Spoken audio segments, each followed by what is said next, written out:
नमन करते हैं। आज वो भी एक दिन है जिस दिन छत्रपति शिवाजी महाराज जी के राजनैतिक एवं आध्यात्मिक गुरु जगत गुरु संत तुकाराम महाराज जी का आज देहांत हुआ था।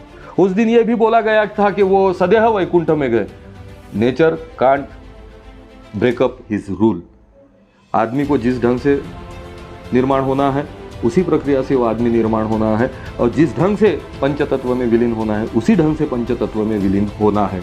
उसमें कोई इंसान बदल नहीं कर सकता है। आर्टिफिशियली वैज्ञानिक दृष्टिकोण से जबरदस्ती बलात्कारित रूप से अनैसर्गिक रूप से अगर किया गया प्रयास तो वो साइंटिफिक प्रयास हो सकता है, but it's not a according to law of nature, it is against the nature. वो घातक है विश्व के लिए। तो इसी दिन पाड़वे के दिन सब खाने पीने में मशगूल रहते हैं। अभी जैसा डीजे में और खाने पीने में और बहुत सारे कुछ लोग मशगूल रहते हैं और भूल जाते हैं सत्य परिस्थिति। तो उस दिन पाड़वे का दिन था जिस दिन जगत गुरु तुकाराम महाराज जी को सदैह वैकुंठ जाने की कथा रची गई।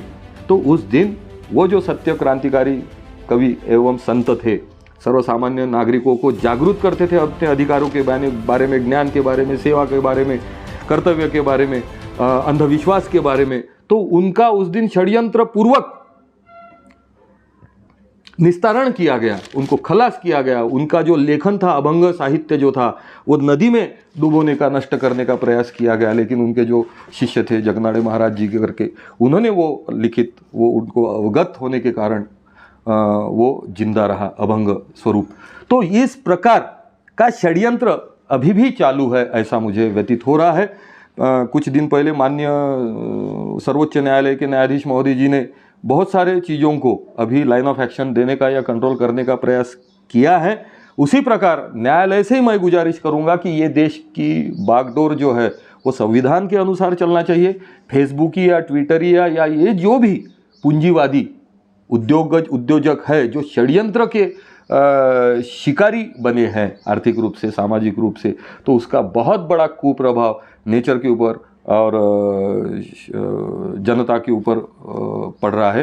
क्योंकि हमारी तो सोच यह है कि हो सबका भला हो जग में, यही कामना हमारी।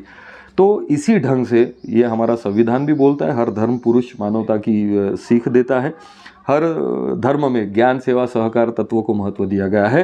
तो सभी नागरिकों से, युवकों से, महिलाओं से, युवतियों से, आज कश्मीर के ऊपर खूब गाजा वाजा हो रहा है।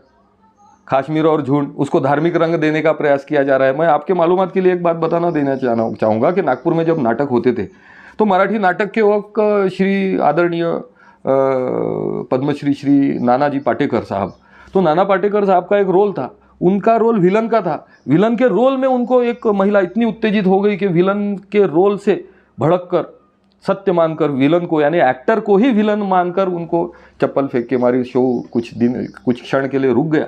फिर नाना पाटेकर ने जाहिर किया कि आपने जो मेरा सत्कार किया, यानी वो कलाकार, यानी वो जो पात्र खड़ा किया उन्होंने, वर्चुअल इमेज जो निर्माण की, वो इतनी खतरनाक और साक्षी प्रभावी थी कि वो महिला को ऐसा लगा कि सच में विलन और सच में ऐसा अन्य अत्याचार हो रहा है।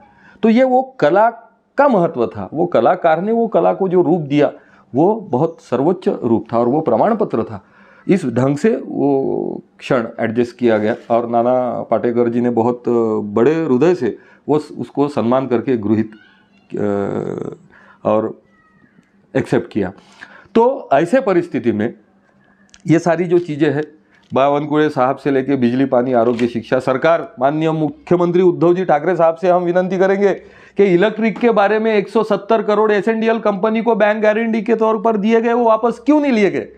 अंबानी कंपनी को, रिलायंस कंपनी को 2000 करोड़ माननीय देवेंद्र जी फडणवीस मुख्यमंत्री थे उस समय, और ऊर्जा मंत्री ये जो बावनकुळे साहब थे उस समय जो दिए गए, वो वापस क्यों नहीं लिए गए? क्यों दिए गए? 24,000 करोड़ उद्योगपतियों के माफ किए गए, क्यों किए गए? जनता इधर बिजली के मार से, करंट से, आर्थिक मार से मर रही है, झेल रही है, पेल रही है, खेल रही है, और जनता की तरफ दुर्लक्ष्य। तो ये this is not fair, this is against.